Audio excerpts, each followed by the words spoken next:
حضرت علی فرماتے ہیں کہ ایک مرتبہ میں مدینے کی گلی سے گزر رہا تھا، تو جب عمر بن خطاب کے گھر کے قریب پہنچا تو میرے دل میں خیال آیا چلو یار آج عمر بن خطاب سے ملتے جاتے ہیں، وقت بھی ہے، فرصت بھی ہے، تھوڑا سا فارغ بھی ہوں، دل چاہ رہا ہے کہ آج عمر بن خطاب سے ملاقات کرتا جاؤں، دو چار باتیں ان کے پاس بیٹھ کر کرتے ہیں۔ تو حضرت علی فرماتے ہیں رضی اللہ تعالیٰ عنہ، فرماتے دروازے کو دستک دی میں نے، دروازہ کھلا تو میں نے پوچھا عمر بن خطاب کہاں تشریف فرما ہے؟ گھر میں ہے؟ جواب ملا کہ وہ کمرے میں تشریف فرما ہے، کسی کام میں مصروف ہے، آپ اندر تشریف لے آئیں۔ تو حضرت علی فرماتے رضی اللہ تعالیٰ عنہ جب میں اندر داخل ہوا مجھے پتہ چلا کہ وہ سامنے کمرے میں وہ بیٹھے ہوئے ہیں۔ حضرت علی فرماتے ہیں میں سامنے کمرے میں گیا تو دیکھا کہ عمر بن خطاب رضی اللہ تعالیٰ عنہ بیٹھے ہوئے ہیں، کسی کام میں مصروف ہے۔ جب انہوں نے مجھے دیکھا کہ علی بھائی آئے ہیں، عمر بن خطاب کھڑے ہو گئے، استقبال کیا، پانی پلایا، خدمت کی، بڑی عزت کی، بڑا احترام کیا۔ پھر جب پاس بیٹھ گئے پھر عمر بن خطاب فرمانے لگے حضرت صاحب مجھے آج بڑی خوشی ہوئی ہے، مجھے آج بہت خوشی ہوئی ہے کہ آپ میرے گھر میں تشریف فرما ہوئے ہیں۔ تو باتیں کرتے کرتے حضرت علی عمر بن خطاب فرمانے لگے جی حضرت صاحب حکم فرمائیں آج ماشاءاللہ کیسے آنا ہوا؟ تو حضرت علی فرماتے ہیں میں نے کہا عمر بھائی آپ کے گھر کے قریب سے گزر رہا تھا تو دل میں خیال آیا کہ وقت بھی ہے، فرصت بھی ہے، تھوڑا سا فارغ بھی ہوں، تو دل کر رہا تھا کہ آپ سے دو باتیں کرتا جاؤں، آپ سے ملاقات کرتا جاؤں۔ تو عمر بن خطاب رضی اللہ تعالی جب یہ بات سنی تو یہ چراغ جل رہا تھا اس کو بند کر دیا، نیا چراغ جلا لیا، باتیں کرتے رہے۔ جب بات ختم ہوئی حضرت علی رضی اللہ تعالیٰ اٹھ کر آنے لگے تو عمر بن خطاب رضی اللہ تعالیٰ عنہ نے جو پہلا چراغ بند کیا تھا اس کو جلا لیا اور جو جل رہا تھا اس کو بند کر دیا۔ تو حضرت علی نے پوچھا کہ حضرت صاحب آپ نے یہ کیا کیا؟ جو پہلا چراغ آپ نے جلایا تھا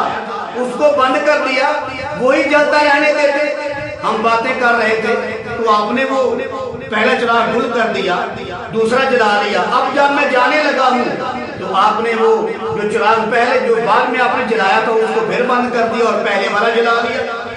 تو عمر بن خطاب کا جواب سنے سبحان اللہ، یہ وہ لوگ ہیں جو امانت کا حق ادا کیا کرتے تھے۔ عمر بن خطاب فرمانے لگے علی بھائی اصل بات یہ ہے کہ پہلے جو چراغ جلایا ہوا تھا میں نے اس کا تیل جو ہے بیت المال کے پیسے سے لگا ہوا تھا، اس کا تیل جو ہے رعایا کے پیسے سے لگا ہوا تھا اور میں بیت المال کا حساب و کتاب کر رہا تھا، اس کا تیل جو ہے رعایا کے پیسوں سے آیا ہوا تھا، اس کا تیل جو ہے بیت المال کے پیسوں سے آیا ہوا تھا۔ اور جب مجھے پتا چلا کہ آپ کو اپنے کام آئے ہیں، ویسے ہی گفتگو کرنے کے لیے آئے ہیں، کوئی بیت المال کا کام نہیں، تو لہذا میرے دل میں خیال آیا کہ جتنی دیر ہم باتیں کریں گے یہ وہ تیل چلے گا جو عوام کا حق ہے، جو بیت المال کا مال ہے، وہ تیل تھوڑی دیر کے لیے جلتا رہے گا۔ تو اگر مجھے اللہ نے پوچھ لیا کہ اے عمر بن خطاب آپ اپنی باتوں کے لیے رعایا کا مال استعمال کرتے تھے، آپ اپنی گفتگو کے لیے بیت المال کا تیل استعمال کرتے تھے، تو جتنی دیر میں نے آپ سے بات کی ہے دل میں یہی خیال آیا کہ یہ جو تیل جل رہا ہے یہ بیت المال کے پیسوں سے آیا ہے، یہ عوام کے اس میں حق ہے، لہذا میں نے وہ چراغ بجھا دیا اور دوسرا چراغ وہ جلایا کہ جس کا تیل میرے گھر کے ذاتی خرچے کا تھا۔ کیوں؟ اگر مجھے کل کو اللہ نے پوچھ لیا تو میں اللہ کو کیا جواب دوں گا؟ تو میرے عزیز بھائی یہ وہ لوگ تھے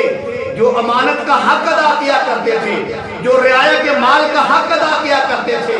جن کو فکر تھی کہ بیت المال کا یہ مال ہے،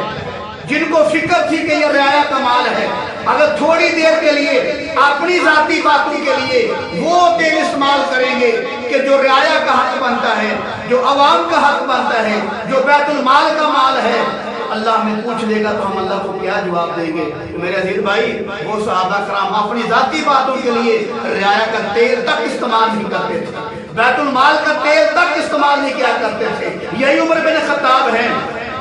زمین پہ زلزلہ آتا ہے کوڑا مارتے ہیں، زمین رک جاتی ہے، یہی عمر بن خطاب ہیں، جب مدینے کی طرف آگ آتی ہے